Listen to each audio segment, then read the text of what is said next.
যারা আর কি ওখান থেকে ধিক্কার জানিয়েছে তাদের বক্তব্য যে এতদিন আপনি যেহেতু চুপ ছিলেন সেই কারণেই তারা আপনাকে ওখানে একটা দেখে। কথা তাদের কেউ কেউ মনে করতে পারছেন না যে আমি ইনস্ক্রিপ্ট নিতে প্রথম যে সাক্ষাৎকার দিই সেখানে আমি বলি গত 15 বছর ধরে আমি কিছু লিখিনি, তাই প্রধান দোষী হচ্ছি আমি।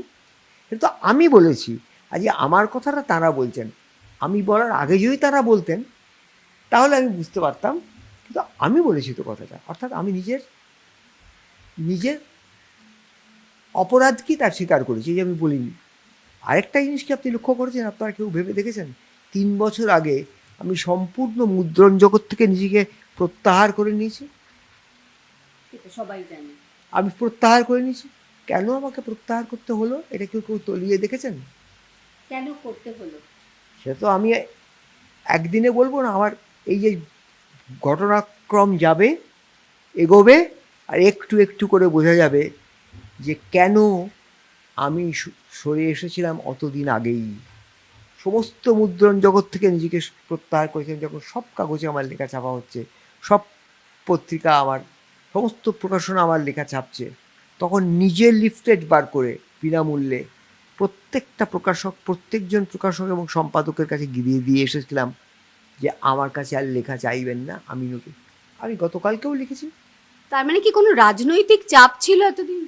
চাপ কি চাপ নয় তা নয়, কিন্তু একটা জিনিস আমি এটা এটা স্পষ্ট করে বলতে চাই, সব কথা বলার একটা সময় আছে। শুনুন, টাইমিংটা খুব ইম্পর্ট্যান্ট। আমি ক্রিকেট খেলাটা খুব ইম্পর্ট্যান্ট বলে মনে করি। ক্রিকেটের ব্যাটিংয়ের দিক থেকে আমি ক্রিকেটকে দেখি, বোলিংয়ের দিক থেকেও দেখি। সেটা হচ্ছে কোন সময়ে একটা বল কোন জায়গায় পড়ছে, অথবা কোন সময়ে একজন ব্যাটসম্যান, একজন ব্যাটার, তিনি কি করে বলটা টাইমিং করছেন, কোন বলটা ছেড়ে দিচ্ছেন, কোন বলটা কানেক্ট করছেন, তার টাইমিংটা খুব ইম্পর্টেন্ট। যেমন ক্লাসিক্যাল মিউজিকে যে তাল, রাগের সঙ্গে যে তালের সম্পর্ক, সেটা হচ্ছে সময়ের ব্যাপার। সময়টাকে কাটা হচ্ছে নানাভাবে। যিনি লেখেন, কবিতা লেখেন, তিনিও তার সময়কে, ব্যক্তিগত সময়কে, তার সামাজিক সময়কে নিজের মতো করে তালে সেভাবে ভেঙে দেন, তার লয়কে আলাদা করেন, যে লয়কারী আছে। যত দিন যাবে তত বোঝা যাবে যে আমি কেন আজ নিজেকে সরিয়ে নিয়েছিলাম শুধু নিজেকে দোষ দিয়ে।